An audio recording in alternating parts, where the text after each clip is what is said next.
This is Noise from the Cranium. My name is Doug, and in this episode, I'm going to take a contrasting look at supergroups. When previously successful musicians decide to pool their resources and collaborate on a project, they're taking a chance that the world is ready for their collective brand of music. Some of these collaborations were lucky enough to hit the heights of stardom and flourish in the industry, while others ended up off the beaten track for various reasons, becoming cult figures that were only known to the die-hard fan.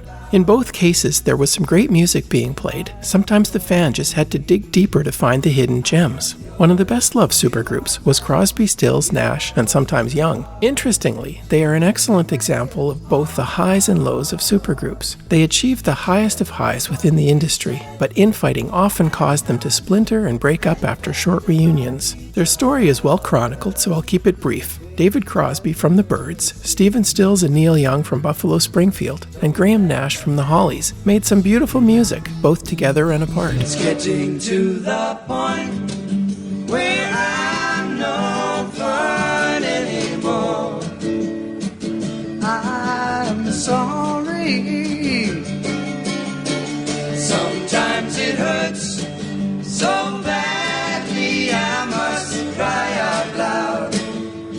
I'm lonely, I am yours, you are mine, you are what you are, you make it hard. They also fought like cats and dogs. It's difficult at the best of times to keep bands together with the diverse mix of personality and ego that usually comes with it. However, when we're talking about supergroups, those elements just seem to get magnified.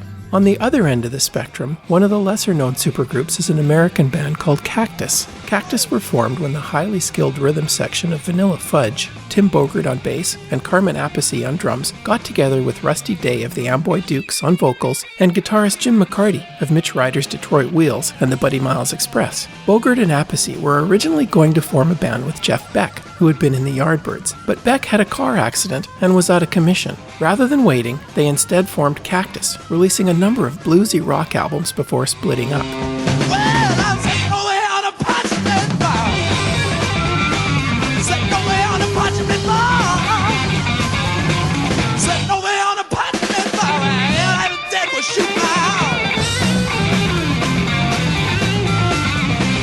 Cactus broke up after 4 albums. By this time, Jeff Beck had recovered from his accident and had gone through a couple of configurations of his Jeff Beck group. He was now ready to join Bogert and Appice to finally form the intended supergroup.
Called Beck, Bogert, and Appice. They released 1 studio album, 1 live album, and they were done. As with most supergroups, they didn't last long. In the late 1960s and early 70s, singer Paul Rodgers fronted the band Free. They had one massive worldwide hit, All Right Now. All right now, baby, it's all right now. All right now, baby, it's all right now. Now wait a minute.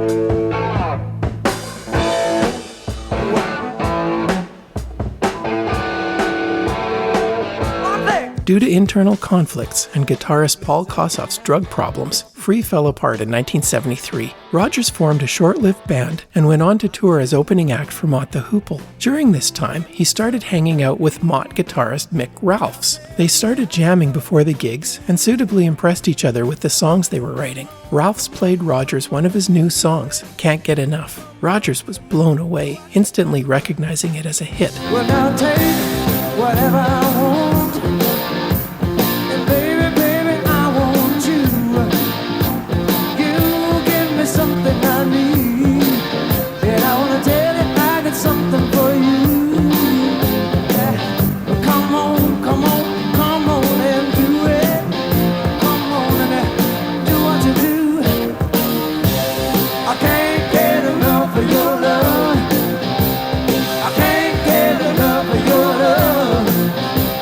I can't get enough of your love. The songwriting partnership was formed, with Ralphs deciding to leave Mott and form a band with Rogers. Drummer Simon Kirke, who had also played in Free, came along for the jams. They added former King Crimson bassist Boz Burrell, called themselves Bad Company, and went on to massive worldwide success. In the early 1970s, Iron Butterfly were on tour in Europe with English prog rockers Yes. Butterfly's guitarist Larry Rhino Reinhardt emerged from the tour bus one morning with bloodshot eyes, looking pretty haggard. He ran into Yes bassist Chris Squire, who was said to remark, "Damn, you look like Captain Beyond." Rhino filed that away for future use. When Iron Butterfly broke up, Rhino and Butterfly bassist Lee Dorman started jamming with ex-Johnny Winter band drummer Bobby Caldwell. Needing a vocalist, their manager suggested Rod Evans, who had been the original singer in Deep Purple, appearing on their first 3 albums, including their biggest hit at the time, Hush. I've seen a little girl, she's on my mind. No doubt about it, she looks so fine. She's the best girl that I ever had. Sometimes you're gonna make me feel so bad.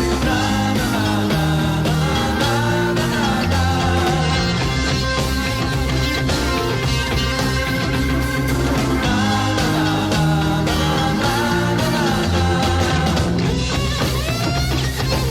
The jams were sounding good, so they decided to form a band. Reinhardt, remembering Squire's earlier comment, dubbed the band Captain Beyond. Combining elements of rock and fusion with space rock, their original sound could be considered a precursor to the stoner rock movement of later years. Dancing in the backwoods, a dancing on the sea, a racing on my memories, a practicing my dreams. Tiptoe quickly, forget about your care, and remember underneath you, it's just a sea of air. Just remember underneath you, hey, just a sea of air. Due to the usual internal conflicts, the band didn't last, releasing 3 albums with varying members coming and going before finally breaking up in 1978. Listeners will know Journey as the hit-making juggernaut from the late 1970s and 80s. Don't stop believing. Hold on to that feeling. Sweet like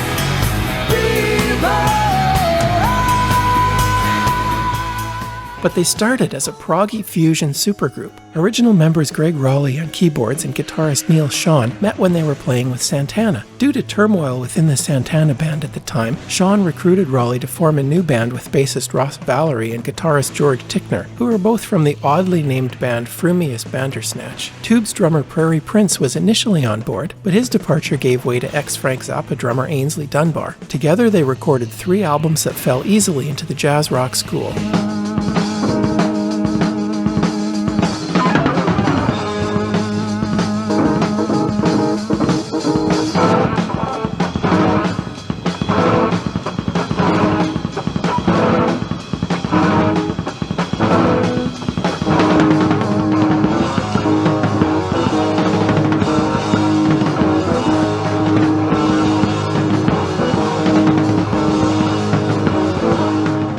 After their 3rd album didn't take off, their record company advised them to find a singer and a more commercial direction. They eventually settled on vocalist Steve Perry, who added a commercial sound and, as it turned out, just the right pop touch to take the band up the charts. Any way you want it, it's the way you need it. Any way you want it.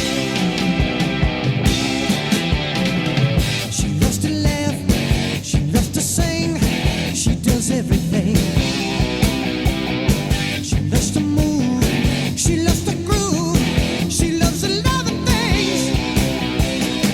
Oh, no. Some supergroups are the result of happy accidents. In 1988, George Harrison was asked for another song for a single that his record company was going to release. He was out for dinner with his friends Jeff Lynne, who was producing, and Roy Orbison. Naturally, they talked about getting the song done. Orbison told them to give him a call when they started recording, as he'd like to sing on it. Needing a studio in short order, Harrison remembered that Bob Dylan had a home studio. Dylan agreed to let Harrison use the studio. On his way, he had to pick up his guitar from Tom Petty's house. Petty decided to tag along to the session. Looking around the room, Harrison soon realized that he should take advantage of the talent that was right there. The result was Handle with Care.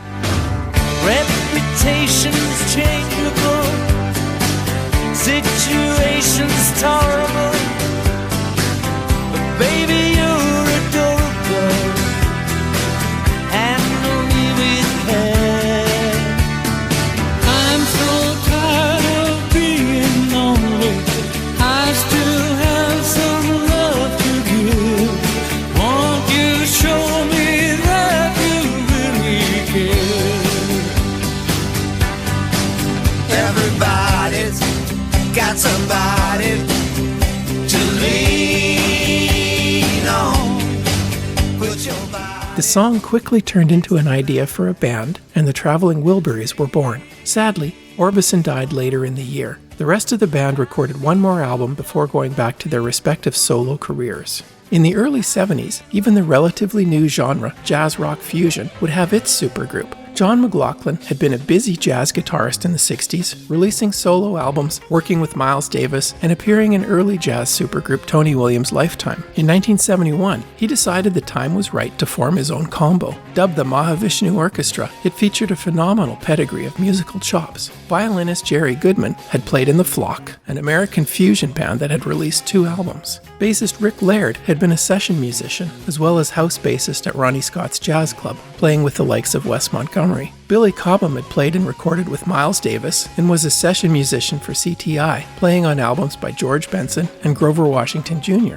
Jan Hammer, an early pioneer of the Moog synthesizer, toured with Sarah Vaughan and recorded with Elvin Jones before joining Mahavishnu. He later went on to play with Jeff Beck. Together they made some incredible fusion, with their first album, The Inner Mounting Flame, reaching number 11 on the Billboard Jazz charts. I'm going to leave you with one of my favorite Mahavishnu Orchestra songs, Meeting of the Spirits. This has been Noise from the Cranium. Thanks for listening, and I'll catch you next time.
Thank you.